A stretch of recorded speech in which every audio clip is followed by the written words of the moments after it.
Hello and welcome to this Oak Tree English video on how to write formal letters for functional skills, GCSE and life.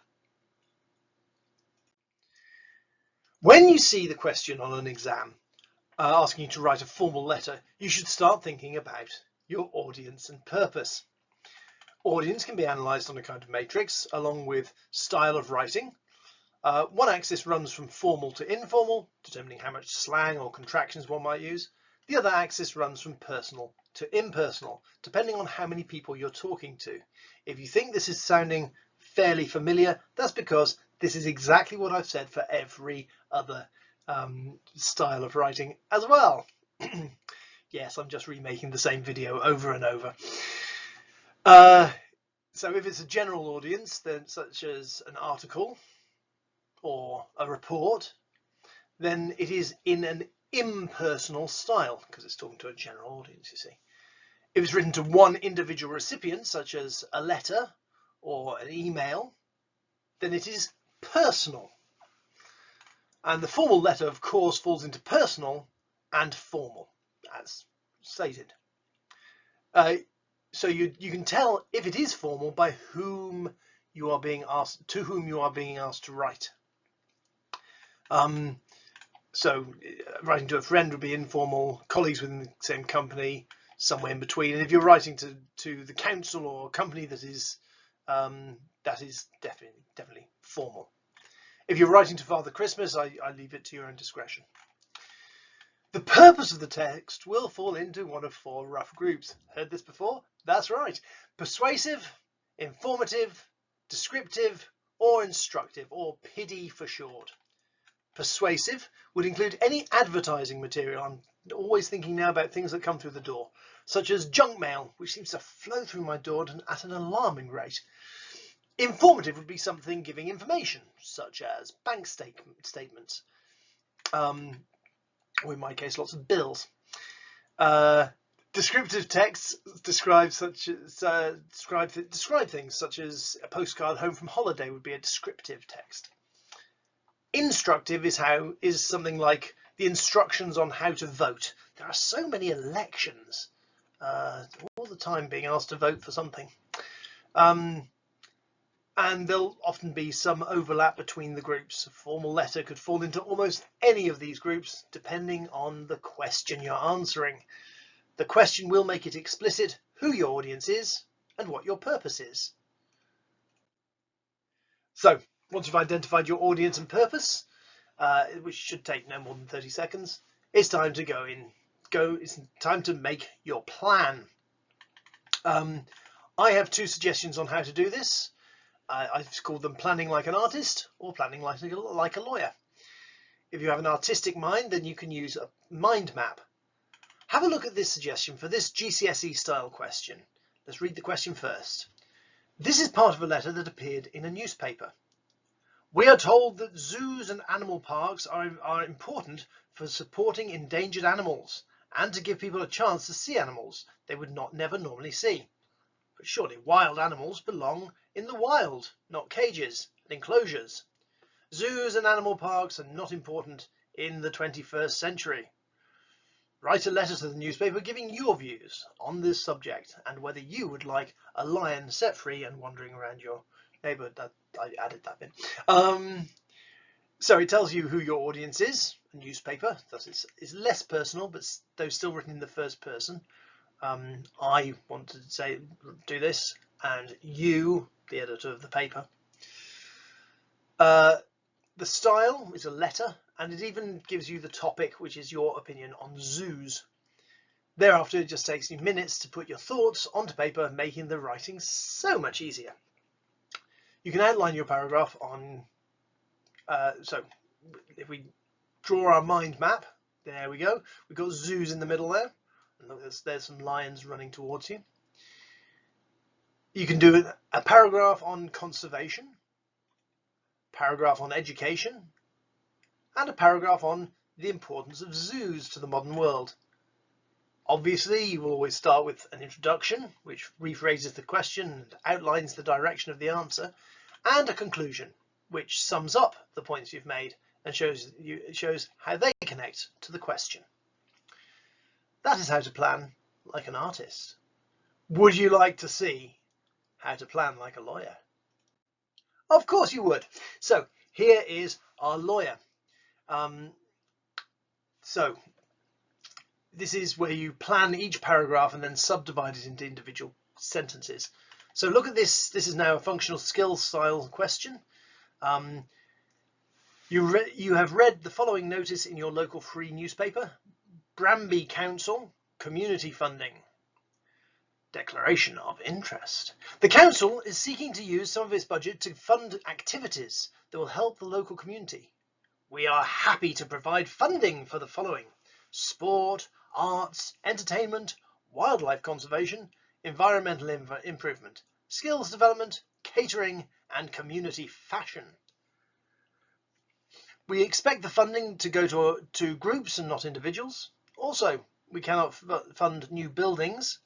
Our maximum award would be in the region of £20,000. In order to access these funds, we invite declarations of interest by letter. Please tell us about your group, what you hope to do, how you would help the community, and how much money you would hope to receive. Write to Clarissa Jennings, Community Development, Town Hall, Bramby. You are a member of a community group and wish to access the council funds.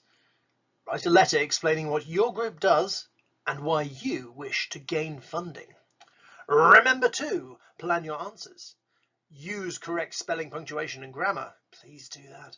Write accurately in sentences and paragraphs. I've got a video on that. In fact, I've got a video on all those points. So you can then break that down into paragraphs and then further into individual sentences like this.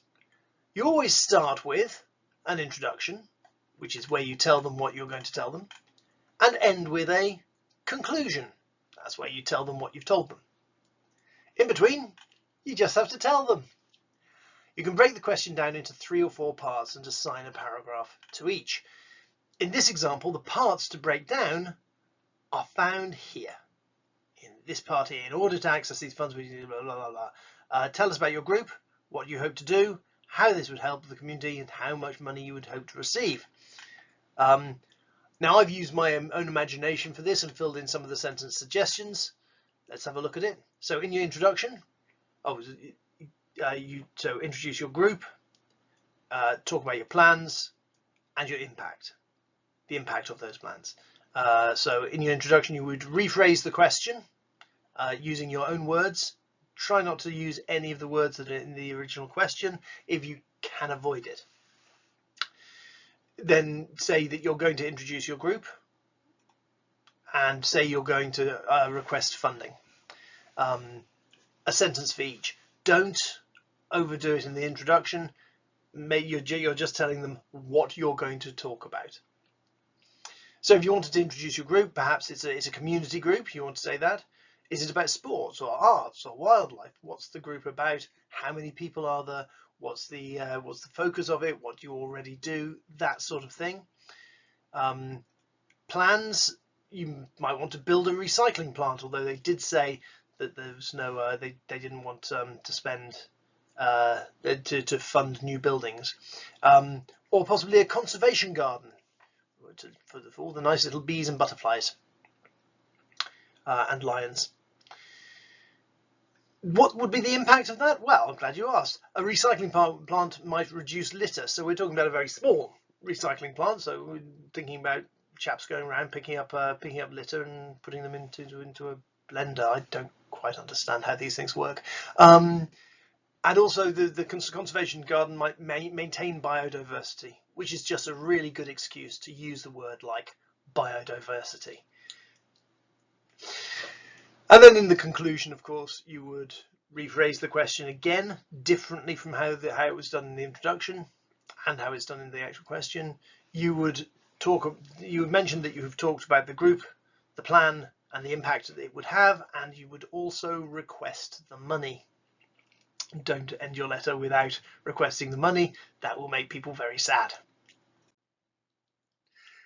So let's talk about organisational features. And this is the big one really for formal letters. Formal letters have a number of distinguishing organisational features.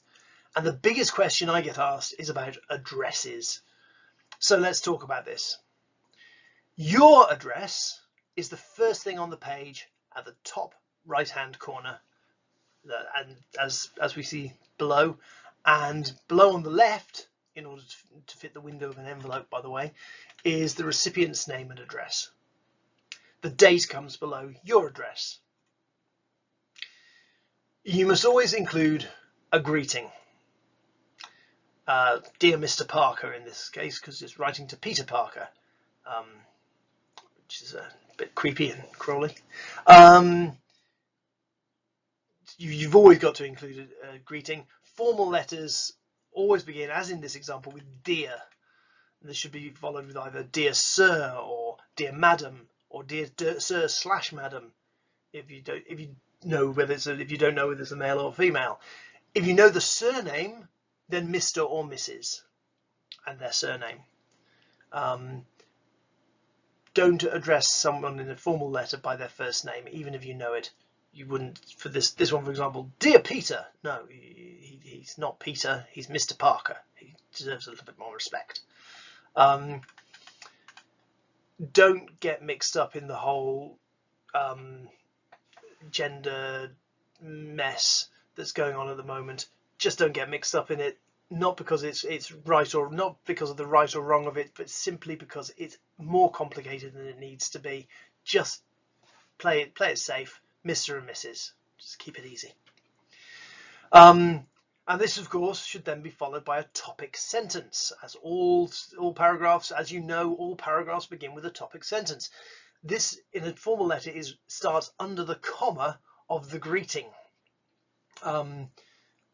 The introductory paragraph should open with the reason for the letter. I am writing to complain, or I am writing to suggest, or I am writing to comment.